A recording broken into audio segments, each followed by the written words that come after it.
Welcome back. My name is Cari Waller. I am one of the facilitators for the Chronic Disease Self-Management Video Workshop. In our last video, we discussed making decisions, pain and fatigue management, endurance exercise, and full body relaxation scan. This week, we will be focusing on how to deal with shortness of breath, healthy eating, and ways we can improve our communication skills. Better breathing. Most of us can benefit by better breathing, regardless of whether we have a chronic health condition or not. We all need to breathe to live well. Shortness of breath is a common symptom that can be the result of many things, such as lung damage, a weak heart, increased demands in exercise, narrowed breathing passages due to asthma, low number of blood cells due to anemia, high altitude, excess body weight, anxiety, or smoking. Even if you don't normally have breathing problems, there are techniques we can learn to help us breathe better. Most of us are short of breath at some point, whether it's from a chronic disease or an illness like a cold, or from physical activity. Breathing techniques also help when trying to relieve stress and loosen tense muscles. Better breathing energizes the mind and the body. The first and easiest breathing technique is pursed lip breathing. This helps us empty our lungs of used air by exhaling slowly and completely through our mouths. Then there is diaphragmatic or belly breathing. The name comes from the diaphragm, which is the muscle below your chest that you use for deep breathing. We sometimes call this belly breathing because when done correctly, your belly should move. Diaphragmatic breathing is helpful when you are feeling stressed or when lung disease restricts your lung capacity. If you would like to see how to better practice these breathing techniques, click on the link below in the description section of this video for a demonstration. Healthy eating. For starters, healthy eating does not mean you have given up the foods you like or that you have to buy special food. Eating healthy only means that we are learning to make healthier food choices. Therefore, in this workshop, we don't talk about diets. We discuss guidelines to help us begin to make small, gradual changes in the way that we eat. This is the way to develop healthy eating habits over time. Eating a variety of foods is not difficult if we remember the plate method from the U.S. Department of Agriculture. As we see here, the plate is divided in half, but notice the 4 sections are not of equal size. This is because each meal, your plate should be, on the left side, a little more vegetables than fruit. On the grain and protein side, a little more grains than protein. Grains should be whole grains, like whole wheat bread, tortillas, pasta, or brown rice. Proteins should come from either animal or plant sources.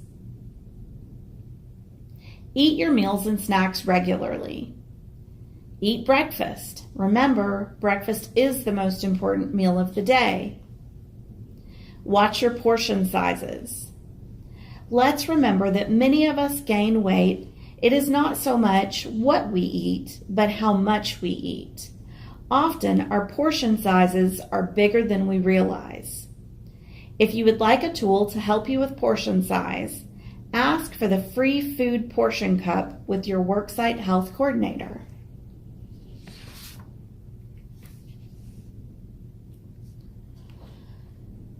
Communication skills. We would probably all agree that good communication is important in all kinds of relationships. It is especially needed when we are managing a chronic health condition. A great skill we can learn that is particularly good for expressing our feelings and helping us resolve problems that can be caused by poor communication is the skill of I messages instead of you messages. The I messages allow us to express our concerns and feelings, where you messages shift the blame to other people. Listen to the following examples of you messages versus I messages. Why are you always late? If you weren't so lazy, we wouldn't be in this situation. On the contrary, listen to how these statements can be said using I messages. It's time to go. I am concerned that we will be late. I remember that you're on a new medication. How can I help? As you noticed by these examples, the I messages allow the communication to reach a point where we are able to express the real problem without casting blame. You messages tend to be aggressive and hostile, putting the receiver on the defensive. The I messages can be difficult, especially at first. If this is the case, try a variation in which you state the problem and then state how it makes you feel. Listen to the following examples. When you come home late, I worry. When you won't hold me, I feel unwanted. Sometimes communication problems are harder to identify. It may not be what we say or how we say it, but rather what is not said that is the problem. A breakdown in communication occurs when we don't say what we want or need, especially when it involves asking for help. I know that all of us have experienced communication problems at one time or another, and we may not have been clear in expressing our needs and wants. Other times, the people around us don't understand, and therefore they don't know how to approach us or to help us. And sometimes the subject we need to talk about is difficult to get started. If we can learn to communicate more effectively, perhaps we can avoid some of these problems. Here are some suggestions to help us improve communication skills. Identify what is really bothering you and how it makes you feel. This may sound easy, but it takes some honesty to achieve. Express your feelings. A great way to express your feelings is by using the I messages we talked about earlier.